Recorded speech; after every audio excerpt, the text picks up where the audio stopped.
Bonjour et bienvenue sur la chaîne Vaincre la frustration du célibat. Alors aujourd'hui, je vais suggérer un certain nombre de choses à faire pendant la période de célibat.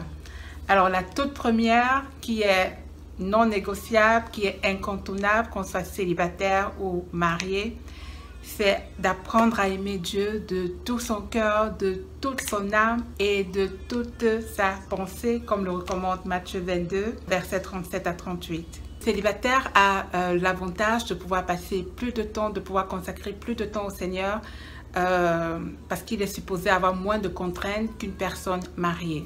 L'apôtre Paul pouvait dire que celui qui n'est pas marié s'inquiète de comment réjouir le cœur de Dieu, de comment plaire à Dieu. Célibataire devrait parvenir à être entièrement à Dieu.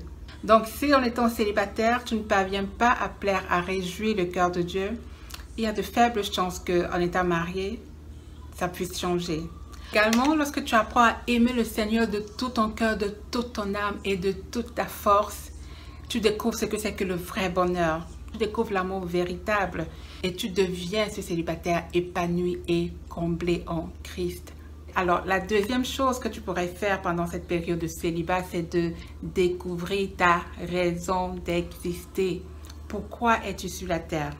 Dieu n'a rien créé pour rien. Il n'a pas perdu son temps en te créant.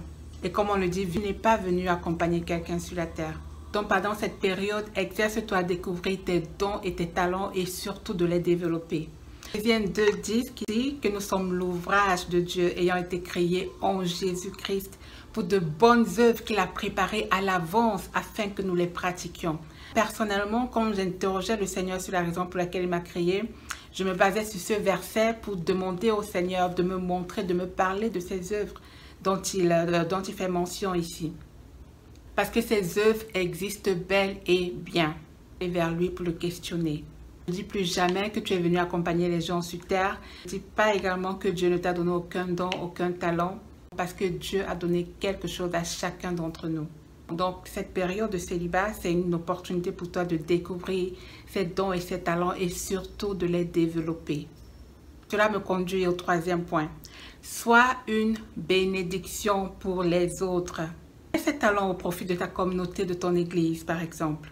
Et pour toi qui dis encore que tu n'as aucune idée de ce que tu peux faire, je veux t'encourager à commencer à faire ce que tu aimes. C'est tellement quelque chose que tu aimes faire. Ça peut être la décoration, ça peut être le rangement, ça peut être l'organisation, ça peut être la communication, ça peut être toute autre chose. Je t'encourage à ne rien minimiser. Donc, assieds-toi et réfléchis les bonnes questions qui vont t'aider à mettre le doigt sur ce talent, sur ce don que tu négliges pourtant. Et mets le don au profit de ta communauté, de ton église. Le quatrième point, il faut investir en soi-même. Il y a des domaines dans nos vies où on est plus ou moins compétent, où on est plus ou moins fort. Au moment de les identifier. Donc, tu peux prendre des cours de cuisine, des cours de gestion de budget, lire des livres, écouter des audios selon le domaine que tu cherches à améliorer. De se connaître, d'apprendre à connaître ce qu'on aime, ce qu'on n'aime pas, de connaître quelles sont ses forces et ses faiblesses. C'est également le moment d'investir et de bâtir sa carrière professionnelle. Le cinquième point, commence à visualiser ton mariage.